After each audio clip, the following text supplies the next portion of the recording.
Assalamualaikum warahmatullahi wabarakatuh. Berjumpa lagi dengan saya dalam mata pelajaran Bahasa Indonesia. Pada pertemuan kali ini, kita akan membahas tentang struktur dan aspek kebahasaan teks cerita pendek. Sebelum itu, bagaimana kabarnya anak-anak semua? Semoga semua dalam keadaan sehat walafiat dan dalam lindungan Allah Subhanahu wa taala. Kelas 9 tetap semangat walaupun kita belajarnya masih dalam keadaan PJJ. Baiklah ya, kita mulai.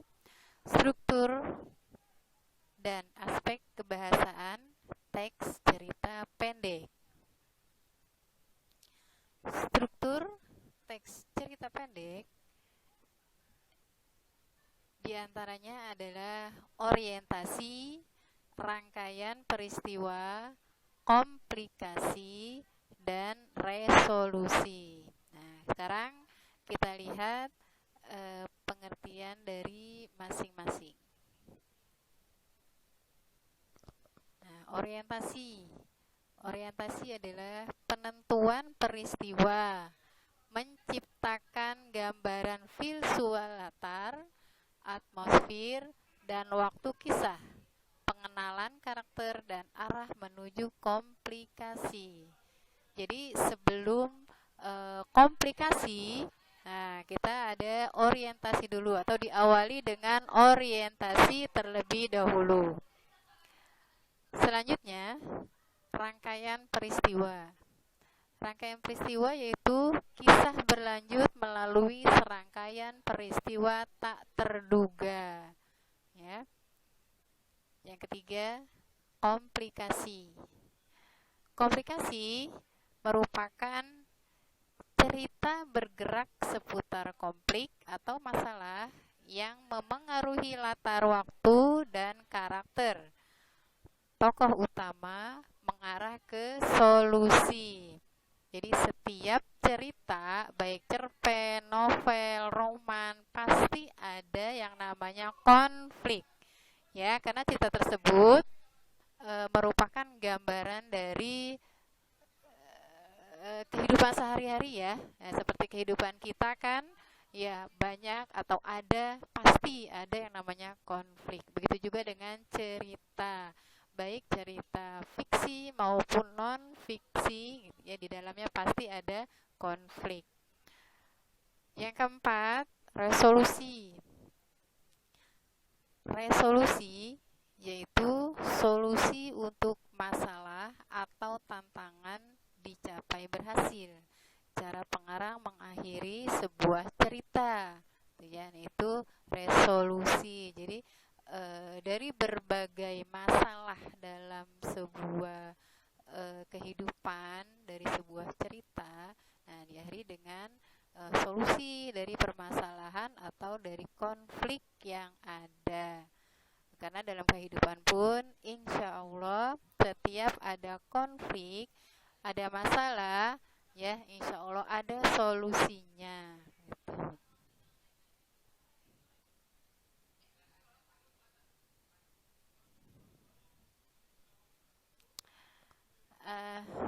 Baiklah, nah, sekarang kita bisa lihat contoh dari orientasi ya.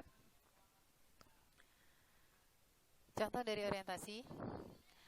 Dahulu kala di sebuah desa yang jauh dari ibu kota, hiduplah seorang anak yang rajin dan sangat haus akan pengetahuan. Mogu namanya. Dia hidup bersama ibunya yang sudah tua di sebuah rumah sederhana. Karena kehidupannya yang miskin, dia tak bisa belajar ke kota sebagaimana teman-temannya. Dia merawat ibunya dengan sabar. Setiap hari pekerjaannya berternak, bertani, serta mencari kayu bakar di hutan. Untuk memuaskan rasa hausnya akan pengetahuan, dia belajar dari buku-buku yang dibawa oleh teman-temannya. Dia juga belajar dari tiap hal yang dia temui. Rasa penasarannya yang tinggi membuatnya menjadi anak yang cerdas dan mudah memahami tiap pengetahuan yang dia dapat. Nah, kemudian contoh dari rangkaian peristiwa. Pada suatu hari, Mogu mencari kayu bakar di hutan. Tapi sial, tak dapat dicegah, dia tersesat karena masuk ke hutan terlalu dalam. Dia berputar-putar mencari jalan pulang, tapi hingga gelap menjelang jalan keluar tak juga dia temukan. Akhirnya, karena kelelahan, Mogu pun beristirahat di sebuah pohon besar dan tertidur di bawahnya.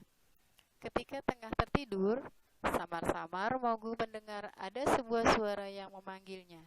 Dia kira mungkin dia tengah bermimpi, tapi terdengar suara itu semakin jelas hingga membuat Mogu terbangun. Nah, untuk komplikasi dan resolusi, silakan nanti baca sendiri ya.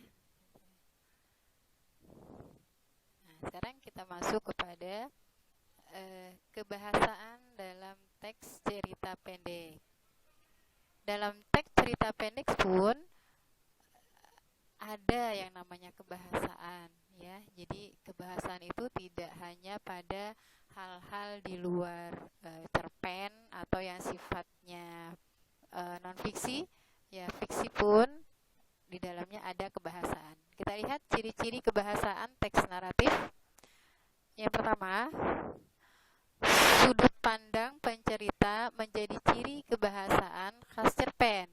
Pencerita menjadi orang pertama atau ketiga.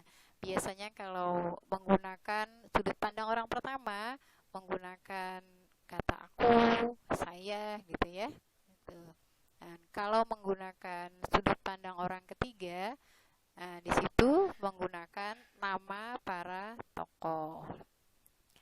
Yang kedua, beberapa dialog dapat dimasukkan, menunjukkan waktu kini atau lampau.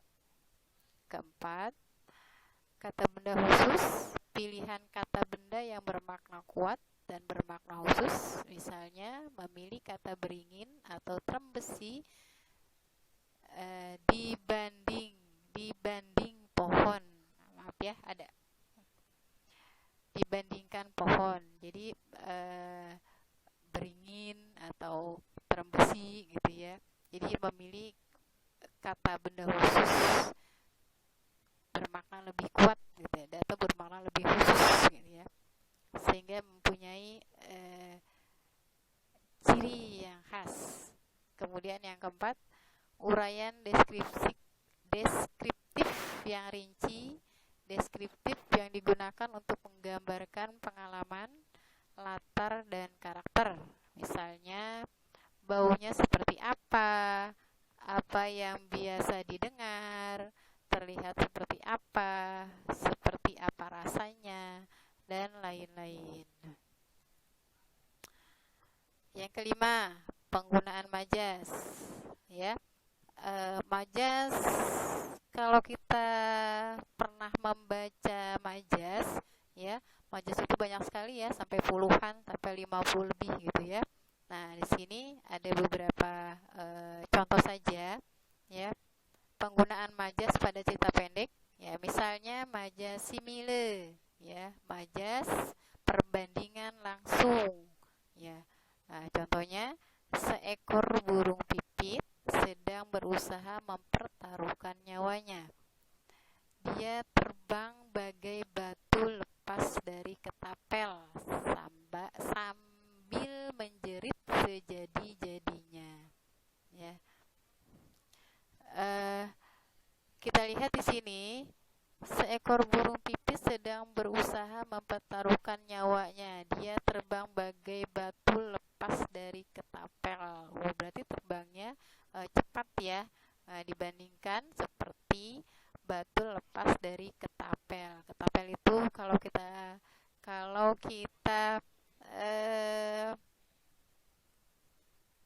samakan gitu ya, ketapel itu apa namanya ya, selepetan ya. Nah, kalau bahasa kampungnya ya, nah itu kalau batu lepas dari selepetan batu lepas dari ketapel, itu sangat cepat sekali. Yang kedua, majas metafora, perbandingan tidak langsung atau tersembunyi.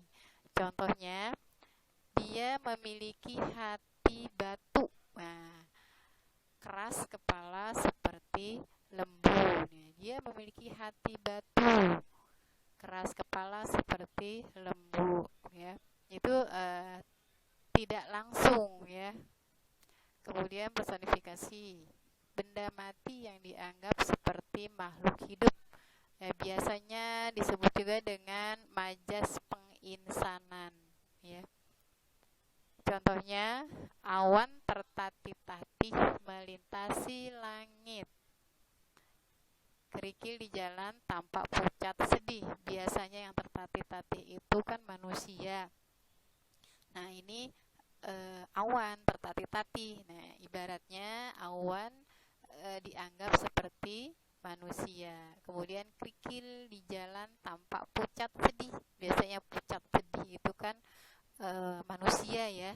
Nah, di sini kerikil. Nah, ini di kerikil dianggap seperti manusia. Oleh karena itu sering disebut dengan penginsanan.